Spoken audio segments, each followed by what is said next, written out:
Ma petite fille est terrifiée par sa mère, mais elle ne veut pas me dire pourquoi. Hier soir, elle m'a glissé un mot qui disait « Papy, regarde sous le bateau dans le garage. Tu sauras toute la vérité ». Alors je suis allé vérifier, et j'ai hurlé quand j'ai vu. J'ai commencé à remarquer des choses étranges chez ma petite fille, chaque fois que sa mère était dans les parages. Elle devenait silencieuse. Ses épaules se tendaient. Elle évitait tout contact visuel. À 8 ans, elle montrait tous les signes de la peur, mais elle refusait de me dire pourquoi. Puis, un soir au dîner, alors que personne ne faisait attention, elle a glissé un morceau de papier plié dans ma main, sous la table. Ses doigts étaient glacés et tremblants. J'ai attendu d'être seul pour le lire. « Papy, regarde sous le bateau dans le garage. Tu comprendras alors. » Alors, je suis allé vérifier, et j'ai crié quand j'ai vu ce qui y était caché. Merci d'être ici avec moi ce soir. Avant que le mot d'Emma ne change tout, j'aimerais savoir, où êtes-vous dans le monde en ce moment, et quelle heure est-il? Dites-le en commentaire ci-dessous. Votre présence compte plus que vous ne le pensez. Dès l'instant où le camion de Jason est entré dans mon allée, ce dimanche soir-là, je l'ai senti dans mes tripes. Quelque chose n'allait pas. Ces dîners du dimanche étaient devenus notre routine depuis le décès de Maggie, il y a 3 ans. Mais ce soir-là, alors que Jason descendait du véhicule et que Melissa émergeait avec son sourire de façade, je n'arrivais pas à me défaire du sentiment que nous faisions semblant, que nous mimions quelque chose de déjà mort. Puis j'ai vu Emma. Ma petite fille avait toujours été un pur rayon de soleil, avec ses boucles folles et son énergie inépuisable, le genre d'enfant qui franchissait ma porte en courant pour se jeter directement dans mes bras. Mais l'enfant qui a glissé hors du siège arrière était quelqu'un que je reconnaissais à peine. Elle avait perdu du poids, sa robe préférée flottait sur elle. Des cernes assombrissaient ses yeux. Elle se déplaçait avec les épaules voûtées, comme si elle essayait de disparaître. 8 ans, et elle avait déjà l'air hantée. Papa. La voix de Jason était plate lorsqu'il m'a serré la main. Pas d'étreinte, aucune chaleur. Mon propre fils refusait de croiser mon regard. Entrez, ai-je dit en tendant les bras vers Emma. Coucou, ma puce. Elle a tressailli. Elle a réellement tressailli quand j'ai touché son épaule. Puis elle s'est reprise, et m'a offert un sourire tremblant qui m'a brisé le cœur. Le dîner était étouffant. J'avais préparé tous les plats préférés d'Emma, du poulet frit, des macaronis au fromage, des haricots verts, mais elle a à peine touché à son assiette. Elle restait assise, rigide, remuant la nourriture avec sa fourchette, tandis que Melissa dominait chaque conversation. Emma réussit merveilleusement bien à l'école, a annoncé Melissa. Son professeur dit qu'elle est très bien élevée. Si calme. Calme. Emma n'avait jamais été calme un seul jour de sa vie.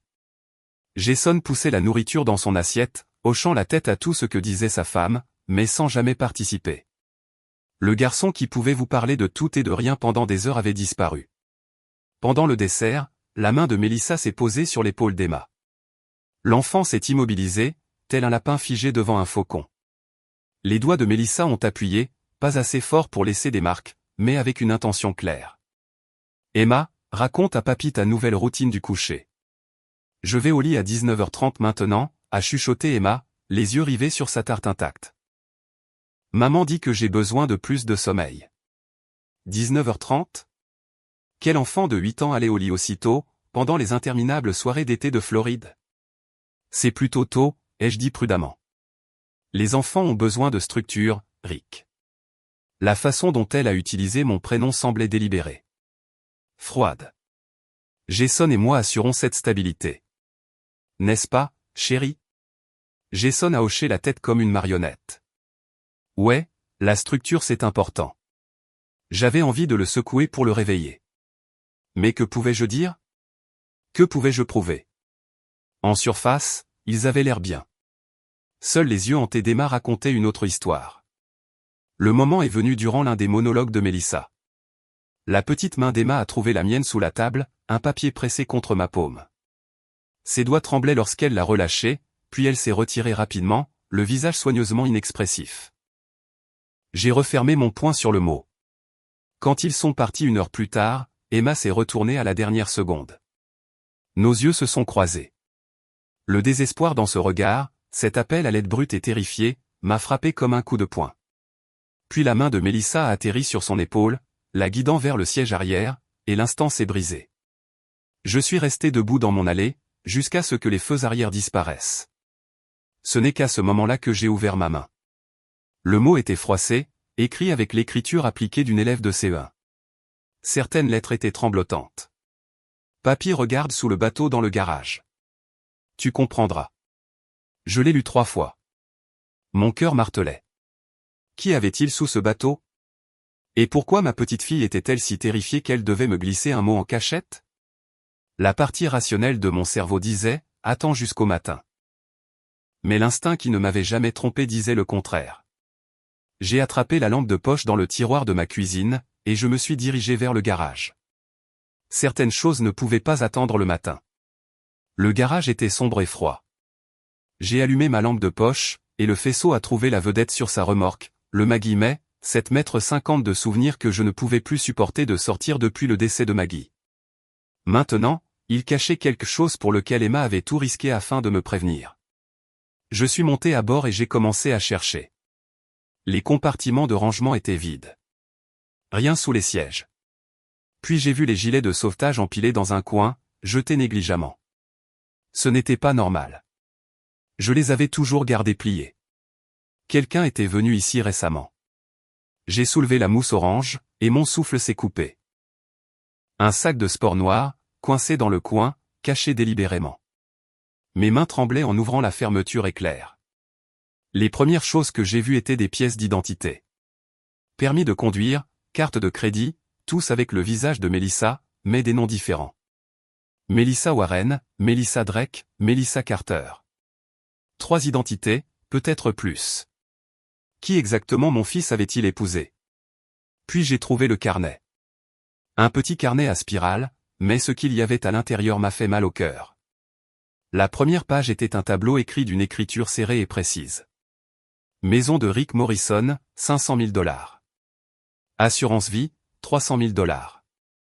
Épargne, 400 000 $. Total 1,2 million. Ma vie réduite à des chiffres. Mais pourquoi? J'ai tourné la page, et mon monde s'est effondré. Calendrier pour 6 mois. Méthode à définir. Incident de bateau ou interaction médicamenteuse. Il planifiait quelque chose. Quelque chose qui ressemblerait à un accident. Les pages suivantes détaillaient ma routine quotidienne, mes médicaments, mes promenades du jeudi, les moments où j'étais seul. Chaque moment vulnérable était catalogué, comme si j'étais étudié. Mais voici ce qui m'a brisé. L'écriture changeait. Certaines sections étaient dans cette écriture précise, d'autres plus lâches, plus hâtives. Et une note dans cette seconde écriture, nous devons agir plus vite. Nous. Pas seulement Melissa, quelqu'un d'autre. Quelqu'un qui connaissait mes habitudes, qui avait accès à ma maison, à mes médicaments. Non, pitié. Non, Jason. Mon fils était impliqué là-dedans. Le fils que j'avais élevé faisait partie de ses plans pour de l'argent. Je ne pouvais plus respirer. Puis l'instinct a pris le dessus, le même entraînement qui m'avait maintenu en vie dans des situations difficiles. Des preuves. Tout documenté. J'ai sorti mon téléphone et j'ai tout photographié. Tout, chaque pièce d'identité, chaque page de ce carnet. L'obturateur de l'appareil photo cliquetait en rafale dans le garage silencieux. J'ai tout téléchargé sur le cloud, puis j'ai envoyé un SMS à Marcus, un ancien détective de la police de Tampa, la seule personne en qui je pouvais avoir confiance. J'ai trouvé quelque chose de grave. Preuve en pièces jointes. S'il m'arrive quelque chose, tu sais quoi faire. Sa réponse est arrivée immédiatement, je t'appelle maintenant. J'ai mis mon téléphone sous silence. Il le fallait. Des portières de voiture ont claqué dehors. Le moteur du camion de Jason s'est coupé dans mon allée. Ils étaient revenus. Mon cœur battait à tout rompre alors que je fourrais tout dans le sac, et que j'entassais les gilets de sauvetage par-dessus. J'ai éteint ma lampe de poche juste au moment où j'entendais des voix dehors. Jason, Melissa, des pas venant vers le garage. Je suis resté figé dans l'obscurité, les preuves brûlant dans ma poche sous forme numérique. Alors que les gens qui avaient des plans pour moi marchaient vers la porte du garage a commencé à s'ouvrir. La lumière se déversait sur le sol en béton, rampant vers le bateau comme un avertissement auquel je ne pouvais échapper. La porte du garage s'est ouverte en grand, et les phares ont inondé l'espace, m'obligeant à plisser les yeux. Jason et Melissa sont entrés, leurs ombres s'étirant sur le béton. Le moteur du camion tic-taquait dans le silence derrière eux. Je me tenais près du bateau, téléphone en main, essayant d'avoir l'air plus stable que je ne l'étais. « Papa, qu'est-ce que tu fais ici ?» La voix de Jason semblait trop normale. Je les ai testés. Emma m'a demandé de vérifier quelque chose. Les yeux de Melissa se sont plissés, juste le temps d'un battement de cœur, avant que son masque plaisant ne revienne. Mais je l'avais vu. Elle savait qu'Emma avait parlé. Inutile de tourner autour du pot. J'ai levé mon téléphone, montrant la photo du carnet. J'ai déjà sauvegardé ça. Déjà envoyé à des gens qui savent quoi en faire. Jason a essayé de rire. Le son est sorti étranglé. Papa, allez. Tu dois être confus. Confus à propos des fausses identités? Du carnet avec mes actifs et votre calendrier? Des notes sur ma routine écrite de 2 mains différentes. Melissa s'est approchée, changeant de tactique. Sa voix est tombée dans ce ton condescendant. Rick, vous sentez-vous bien? Parfois, à votre âge, les problèmes de mémoire peuvent être inquiétants, voire un début de démence. Ma mémoire va très bien. J'ai gardé mes yeux sur eux deux. Je sais exactement ce que j'ai vu. Tout est sauvegardé et envoyé à quelqu'un de confiance. C'est là que j'ai vraiment regardé Jason, mon fils, le garçon que j'avais élevé sur ce bateau derrière moi. Son langage corporel me disait tout. Épaules voûtées, bras croisés serrés, les yeux se tournant vers Melissa comme s'il avait besoin de sa permission. Toutes les postures défensives possibles. Puis son masque a glissé. Juste une seconde, j'ai vu le désespoir et la culpabilité traverser son visage avant qu'il ne se referme. Mon fils n'était pas une victime. Il était un participant volontaire. La trahison a frappé plus fort que n'importe quel coup. Jason. Ma voix s'est brisée. Dis-moi que j'ai tort. Il a ouvert la bouche, l'a refermée, a regardé Melissa. C'était toute la réponse dont j'avais besoin. Melissa a saisi son bras assez fort pour le faire grimacer. Nous devrions y aller. Ton père a besoin de repos. Mon état mental est parfaitement clair, ai-je dit. Assez clair pour reconnaître ce que vous planifiez. Et assez clair pour m'assurer que je suis protégé. La façade plaisante de Melissa s'est fissurée. Son sourire est devenu froid. Protégé? Intéressant, Rick. Parce que de là où je me tiens, vous êtes un homme de 63 ans vivant seul. Tant de choses pourraient mal tourner. Les accidents arrivent tout le temps. La menace planait entre nous, à peine voilée. Elle a tiré Jason vers la porte. Il a suivi comme une marionnette. Il n'a pas regardé en arrière. Il n'a pas dit un mot. Je suis resté là jusqu'à ce que le camion recule et que le bruit s'estompe complètement. Ce n'est qu'alors que je me suis affaissé sur la poupe du bateau, mes jambes incapables de me soutenir. Mon fils aidait cette femme à planifier quelque chose qui finirait par ma disparition. Pour de l'argent, pour tout ce pourquoi j'avais travaillé, tout ce qui était destiné à Emma. Il n'allait pas s'arrêter. La menace de Melissa l'avait rendu clair. Cela n'allait pas finir avec leur reculade. C'était la guerre. Le téléphone a vibré. Marcus, essayant d'appeler à nouveau. Cette fois, j'ai répondu. Marcus, ai-je dit, la voix rauque. J'ai besoin de ton aide. Je n'ai pas dormi cette nuit-là. Comment aurais-je pu? Chaque fois que je fermais les yeux, je voyais ce carnet. L'écriture de mon fils mélangée à la sienne. Les froids calculs. 4 à 6 mois. C'est le temps qu'ils avaient prévu de me laisser vivre. À l'aube, j'étais en appel vidéo avec Marcus.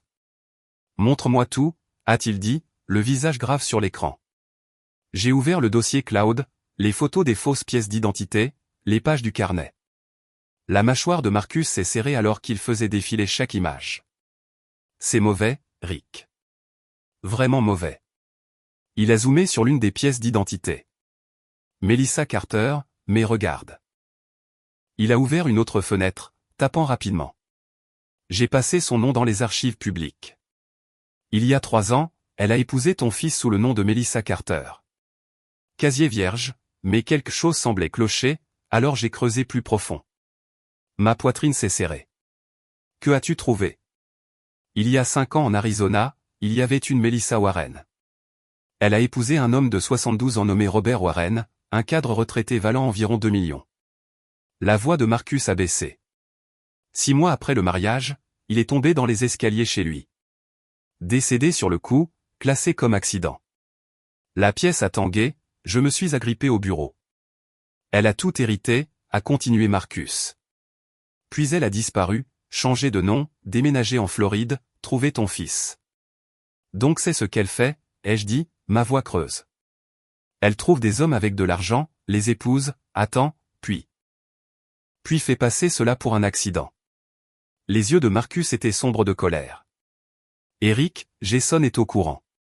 Ce carnet que tu as trouvé. Son écriture est partout dessus. Il n'est pas une victime ici. C'est son partenaire. Mon fils, mon garçon, le gamin à qui j'avais appris à faire du vélo, a lancé une balle de baseball. Il faisait partie de ce plan terrible. J'ai un contact qui peut t'aider, a dit Marcus. Daniel Brox. C'est un avocat, spécialisé dans le droit des aînés et les crimes financiers. Il a déjà vu des cas comme celui-ci. Laisse-moi le contacter. En moins d'1 heure, Daniel m'a appelé. Sa voix était calme, mesurée. Monsieur Morrison, Marcus m'a mis au courant. Je veux aider, mais nous devons agir prudemment. S'ils soupçonnent que vous savez. Ils savent déjà que j'ai trouvé les preuves, ai-je dit. Je les ai confrontés hier soir. Il y a eu une pause. Alors nous devons agir vite. Je libère mon emploi du temps. Pouvez-vous me rencontrer cet après-midi? Oui. Bien. Eric. Ne les approchez plus. Pas seuls. S'ils sont prêts à exécuter ces plans, ils n'hésiteront pas à avancer l'échéance. Ces mots m'ont parcouru d'un frisson. Mais avant que je ne puisse répondre, mon téléphone a vibré avec un SMS de Jason. Papa, on doit parler d'Emma. Elle agit bizarrement ces derniers temps, renfermée, anxieuse. Melissa pense qu'elle devrait voir un conseiller. On a pris rendez-vous pour la semaine prochaine. J'ai fixé le message. Emma, ma petite fille, la petite fille courageuse qui m'avait glissé ce mot. Il ne me ciblait plus seulement moi. Il s'en prenait à elle, l'isolait, s'assurait qu'elle ne puisse dire à personne d'autre ce qu'elle savait. Ma peur s'est transformée en quelque chose de plus dur. La rage. J'ai répondu par SMS, je lui parlerai d'abord. Donnez-moi un peu de temps avec elle. Mais je connaissais la vérité. Il ne me donnerait pas de temps, et il ne laisserait certainement pas Emma continuer à parler. J'ai regardé le téléphone dans ma main, le contact de Marcus toujours ouvert sur l'écran de l'ordinateur portable, le dossier cloud avec toutes les preuves qui démontraient que mon fils avait ces projets terribles. Ce n'était plus seulement une question de me protéger moi-même. Il s'agissait de sauver Emma, et je manquais de temps. J'ai conduit comme un fou pour arriver à l'école d'Emma avant 15 heures. Mes mains serraient le volant si fort que mes jointures étaient blanches. Je devais les battre de vitesse. Je devais arriver à elle en premier. Quand je suis entré dans la file de ramassage, mon cœur battait à tout rompre. J'ai scanné le parking. Pas encore de signe de la voiture de Jason. Bien. Emma a franchi les portes avec son sac à dos et, dès l'instant où elle m'a vu, tout son visage a changé. Soulagement? Un soulagement pur et désespéré. Elle a couru vers le camion et est montée sans un mot. Que dirais-tu d'une glace? Ai-je demandé doucement. Elle a hoché la tête rapidement, ses yeux dartant vers le rétroviseur comme si elle s'attendait à ce qu'ils apparaissent d'une seconde à l'autre. Nous avons démarré en trombe avant qu'ils ne puissent se montrer. Le glacier était lumineux et bruyant, plein d'enfants et de parents. Sûr, normal. Emma a choisi pépite de chocolat, mais elle y a à peine touché. Ses mains tremblaient. Ma chérie, ai-je dit doucement. Tu es en sécurité avec moi. Je te le promets. C'est laquelle a craqué. Les larmes ont ruisselé sur son visage, et elle s'est penchée vers moi, sanglotant. Papy, ils vont te faire du mal. Je les ai entendus. Maman a dit, tu es sur le chemin. Elle l'a dit juste comme ça, comme si tu étais. Comme si tu n'étais rien. Ma poitrine me faisait mal, mais j'ai gardé ma voix stable. Que as-tu entendu d'autre? Papa doit de l'argent à des gens. Beaucoup d'argent. Il a dit à maman qu'il ferait tout ce qu'il faut pour l'avoir. Sa voix s'est brisée. Ils ne savent pas que j'ai entendu. J'ai dû faire semblant de dormir. Je fais toujours semblant de dormir maintenant. 8 ans. Et elle portait ça toute seule. Emma, j'ai besoin d'enregistrer ce que tu me dis pour te garder en sécurité. Est-ce que c'est d'accord? Elle a hoché la tête, essuyant ses yeux. J'ai sorti mon téléphone, ouvert l'application dictaphone, et appuyé sur enregistrer.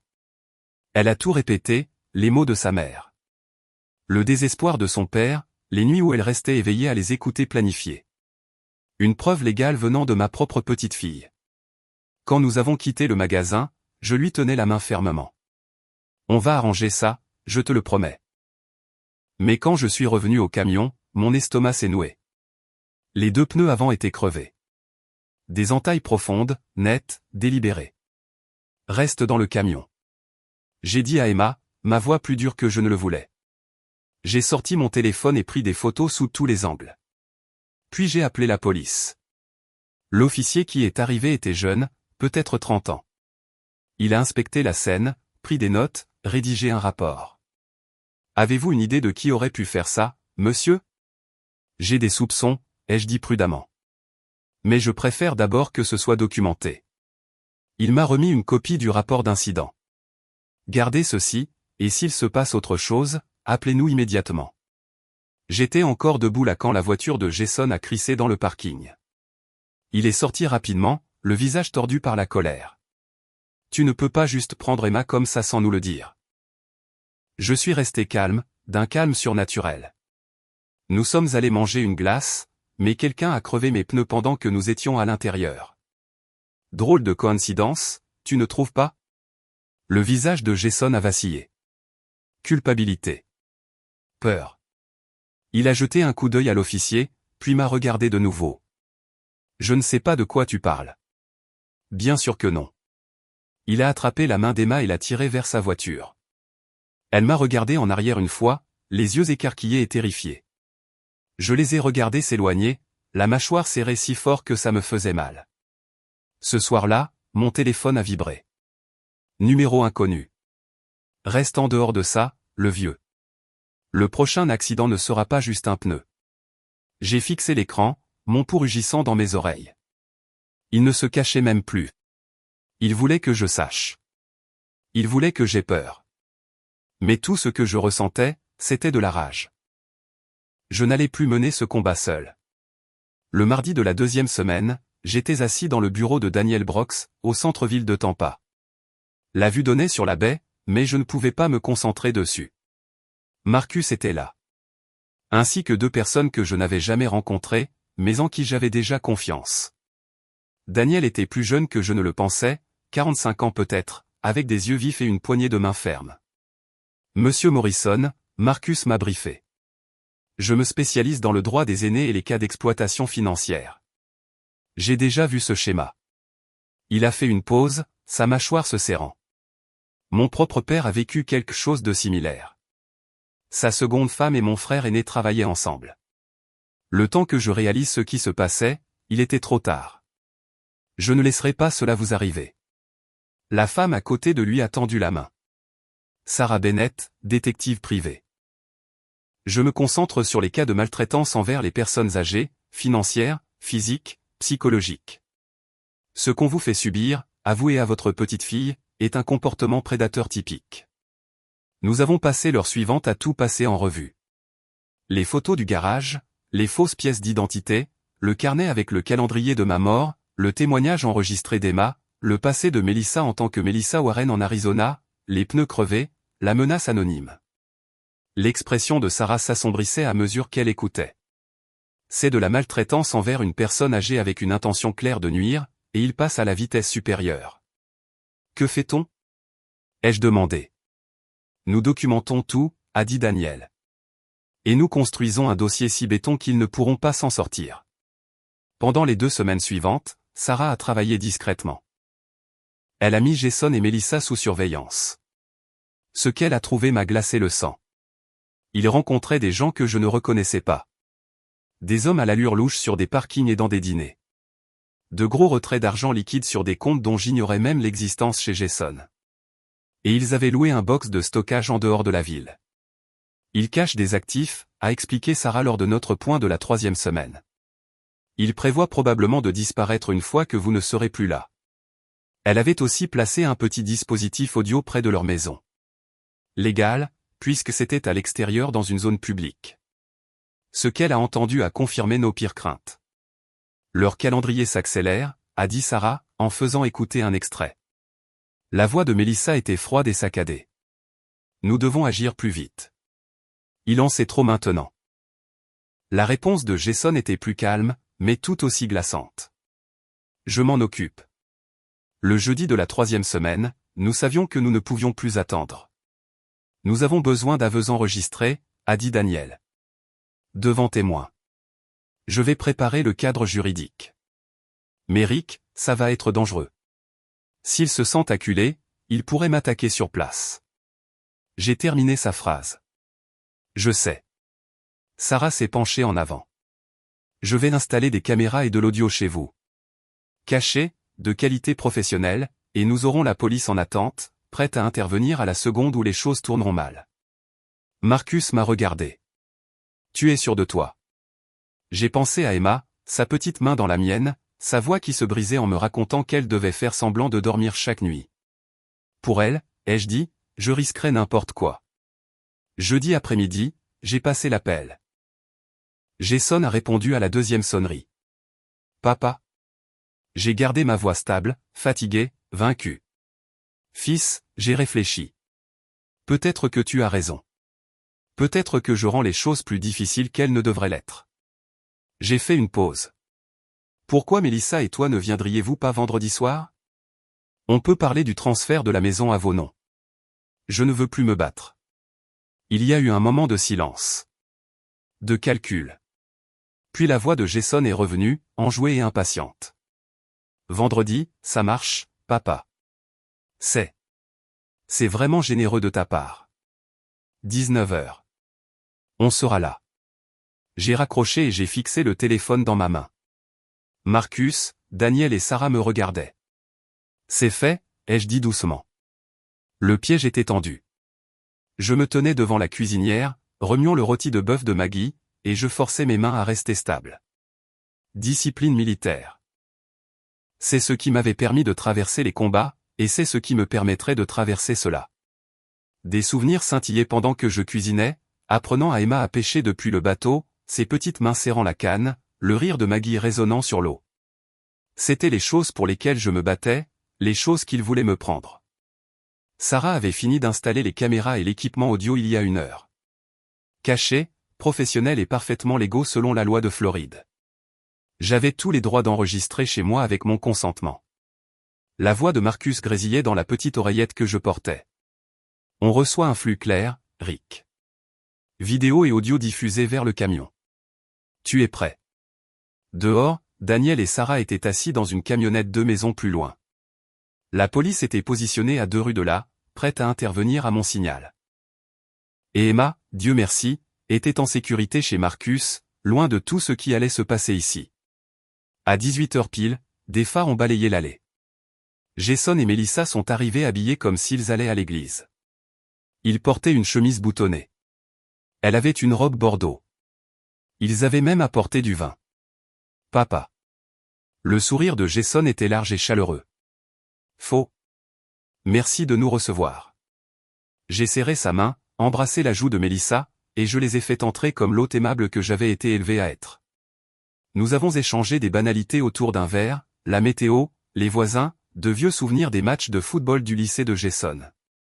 Je gardais ma voix légère, facile. Où est Emma? A demandé Mélissa, jetant un coup d'œil autour d'elle. Soirée pyjama chez une amie, ai-je dit avec désinvolture. Je me suis dit que cette conversation ne devrait concerner que nous, les adultes. Je l'ai vue. La façon dont ses épaules se sont détendues, la lueur de soulagement dans ses yeux. Pas de témoin, pas d'obstacle. Bien. Le dîner était parfait. Le rôti de bœuf de Maggie, comme elle avait l'habitude de le faire. Cuit lentement, tendre, avec des légumes rôtis et une sauce épaisse. C'est délicieux, papa, a dit Jason, et pendant une fraction de seconde, j'ai vu le garçon qu'il était avant. Avant les dettes. Avant elle. J'ai posé ma fourchette et je les ai regardés tous les deux. J'ai beaucoup réfléchi dernièrement au fait de vieillir, au désir de simplifier les choses. Mélissa s'est penchée en avant, son expression soigneusement inquiète. J'ai sorti un dossier de la table d'appoint et je l'ai fait glisser vers eux. Document de transfert de propriété. Tu es mon fils, Jason. Emma est ma petite fille. Cette maison, les actifs, ils devraient rester dans la famille. Les yeux de Jason se sont illuminés. Ses mains tremblaient réellement en ouvrant le dossier. Papa, tu es sûr? Le masque de Mélissa a glissé juste une seconde. De l'avidité pure. C'est si généreux. Vous ne regretterez pas cette décision. Vous ne regretterez pas ceci. Les mots pendaient dans l'air comme une menace. J'ai versé plus de vin, mes mains stables comme de la pierre. La pièce semblait épaisse, tendue. Les yeux de Mélissa ne cessaient de dartelater alentour, méfiants peut-être, mais la promesse d'un demi-million de dollars était trop forte pour résister. Je veux juste la paix, ai-je dit doucement. Je ne veux plus me battre. Jason a tendu la main à travers la table et a serré la mienne. On est une famille, papa. On s'occupera de tout. Tout. J'ai laissé le silence s'étirer. Je les ai laissés croire qu'ils avaient gagné. Alors, j'ai sorti mon téléphone, ouvert la galerie photo, et je l'ai claqué face visible sur la table. L'écran brillait. Une photo de leur carnet. Celui de sous le bateau. Chaque page, chaque mot, chaque calcul de ma mort. J'ai levé les yeux, croisé le regard, et j'ai dit calmement, avant de signer quoi que ce soit, j'ai besoin que vous m'expliquiez ceci. Le visage de Jason est devenu blanc. Le sourire de Mélissa a disparu, et la pièce est devenue silencieuse comme la mort. Le silence était assourdissant. Le visage de Jason s'est vidé de toute couleur. Sa bouche s'est ouverte, mais aucun son n'en est sorti. Mélissa a parlé la première, sa voix tranchante. Où as-tu eu ça? J'ai gardé ma voix calme, stable. Sous le bateau, là où Emma m'a dit de regarder. Jason s'est levé si vite que sa chaise a raclé le sol. Papa. Laisse-moi expliquer. Expliquer quoi? Je l'ai coupé. Que toi et ta femme avez planifié quelque chose de terrible pour pouvoir prendre mon argent? Les yeux de Mélissa ont lancé des éclairs. C'est insensé, Jason. Ton père est clairement. Mélissa Warren, ai-je dit, ma voix comme de l'acier. C'était votre nom en Arizona, n'est-ce pas? Avant que cet homme n'ait son tragique accident.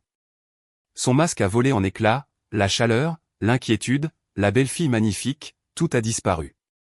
Ce qui restait était glacé et calculateur. Je me suis tourné vers Jason. Et toi, mon fils? Tu as noté mes routines, mes médicaments. Quand je suis seul. Ma voix s'est brisée. Tu l'aidais. Jason s'est effondré. Ses mains tremblaient. Papa, tu ne comprends pas. On se noie. Les dettes de l'entreprise, les prêts, on est sur le point de tout perdre. Jason, arrête de parler, a dit Mélissa sèchement. Mais il ne pouvait pas s'arrêter. La confession s'est déversée, désespérée et laide. On ne voulait pas ça. On allait juste. On allait faire passer ça pour un accident. Rapide. Tu es vieux, papa. Tu as vécu ta vie, et on utiliserait l'argent pour s'occuper correctement d'Emma. Ma poitrine s'est effondrée. S'occuper d'Emma? Vous l'avez terrifiée. Elle a 8 ans et elle a peur de ses propres parents. La voix de Mélissa était froide, clinique. Emma s'adaptera. Les enfants oublient. Elle passera à autre chose. Jason a continué, suppliant maintenant. On la traiterait bien, papa. Avec l'héritage, on pourrait tout lui donner. De l'argent provenant d'un acte terrible.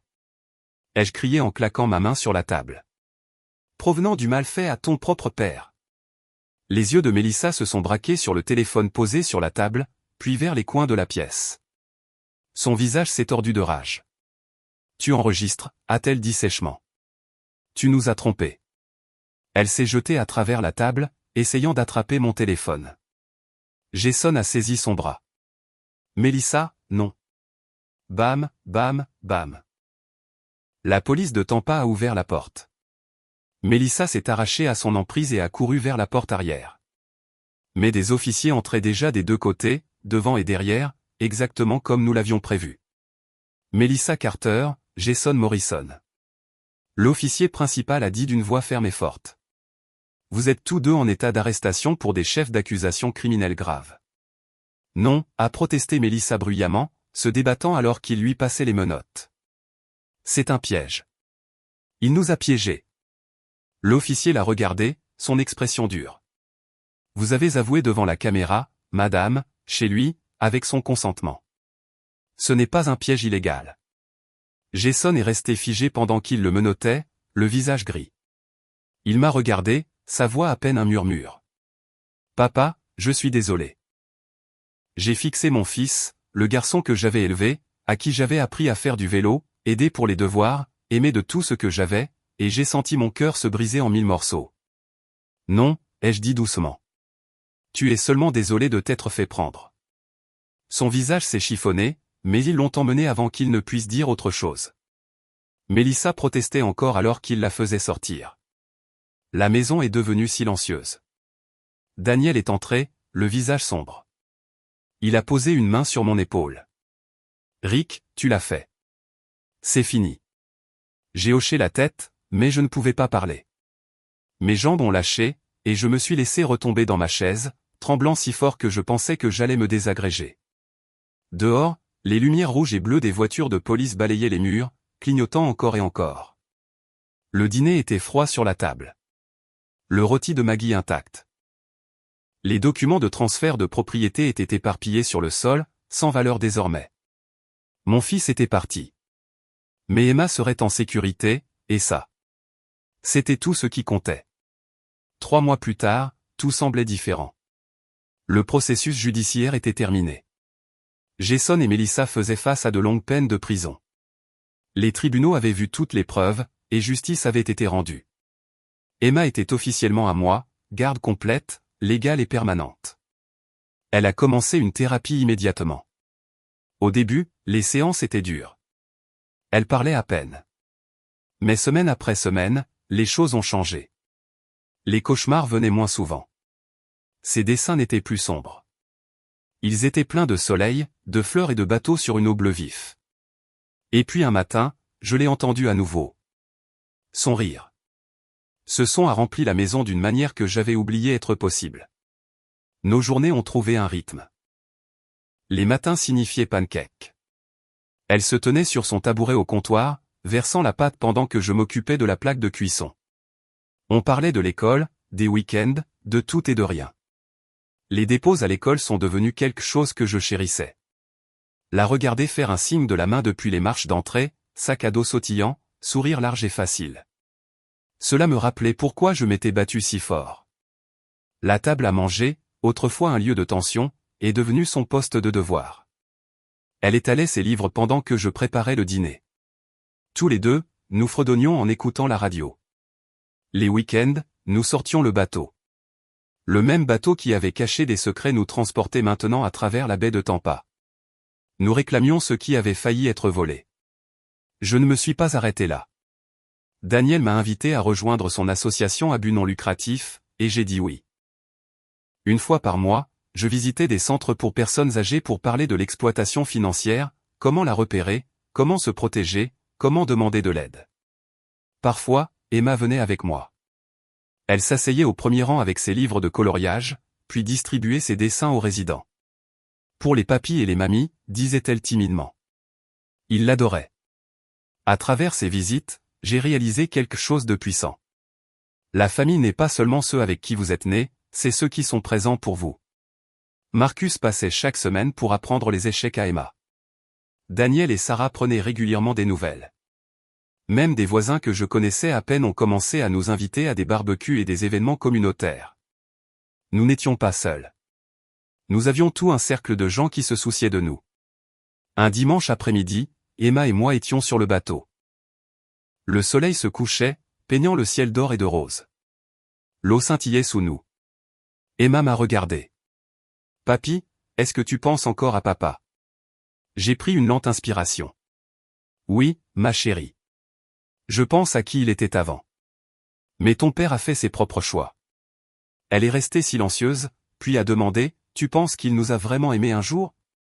Mon cœur m'a fait mal, je l'ai serré contre moi. Je pense qu'il a choisi un chemin différent, mon cœur. Mais ça ne change pas ce que nous avons. Nous avons des gens qui tiennent vraiment à nous, et nous avons l'un l'autre. Elle a enroulé ses bras autour de moi et a posé sa tête contre ma poitrine. J'ai regardé l'horizon, le soleil sombrant vers l'eau. Maggie, j'espère que tu es fière. Je l'ai gardée en sécurité. J'ai trouvé une force que je ne soupçonnais pas. Vieillir ne signifie pas devenir plus faible. Cela signifie gagner en sagesse, en expérience et en courage. Emma s'est reculée et m'a souri, ses yeux brillants et clairs. Je t'aime, papy. Je t'aime aussi, Emma. Son rire a retenti à travers la baie, porté par la brise chaude. Nous avions traversé les jours les plus difficiles imaginables, mais maintenant, enfin, nous étions libres d'avancer ensemble. En repensant à cette histoire vraie, je réalise à quel point je suis passé près de tout perdre. C'est l'une de ces histoires de grand-père que je ne pensais jamais avoir à raconter, mais je la partage parce que quelqu'un là-bas pourrait avoir besoin de l'entendre. Ne soyez pas comme moi.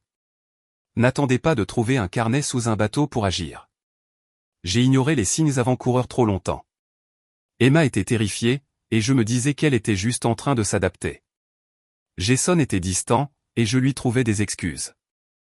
La froideur de Melissa, je l'ai mise sur le compte du stress. J'ai failli payer ce déni de ma vie. Voici ce que j'ai appris de cette histoire vraie. Faites confiance à votre instinct. Si quelque chose semble clocher, c'est probablement le cas. Parlez. Posez des questions. Et pour l'amour de Dieu, ne vous isolez pas. Je pensais pouvoir tout gérer seul parce que je suis le grand-père, le protecteur. Mais la vérité, c'est que j'avais besoin de Marcus, Daniel, Sarah, de toute ma communauté. Sans eux, cela aurait pu finir très différemment. Être âgé ne vous rend pas plus faible. Cela vous rend plus sage, si vous êtes prêt à utiliser cette sagesse. Ne laissez personne vous convaincre que votre âge fait de vous un fardeau ou un obstacle. C'est exactement ce qu'ils veulent vous faire croire pour pouvoir vous contrôler. Et voici la leçon la plus importante de ces histoires de grand-père. Dieu m'a donné le courage d'Emma quand j'en avais le plus besoin. Il a mis Marcus dans ma vie exactement au bon moment. Quand je me sentais le plus seul, Dieu m'a rappelé à travers le mot de cette petite fille que je ne menais pas cette bataille tout seul. La foi ne signifie pas que vous ne ferez pas face aux ténèbres. Elle signifie que vous ne les affronterez pas seul. Cette histoire vraie n'est pas seulement la mienne. C'est un avertissement. C'est un rappel. Et c'est la preuve que même dans la soixantaine, vous pouvez encore riposter, protéger ceux que vous aimez, et par la grâce de Dieu, gagner. Si vous avez entendu des histoires de grands-pères similaires ou vécu quelque chose comme ça, ne restez pas silencieux. Partagez votre expérience. Avertissez les autres. Restez vigilants. Restez connectés.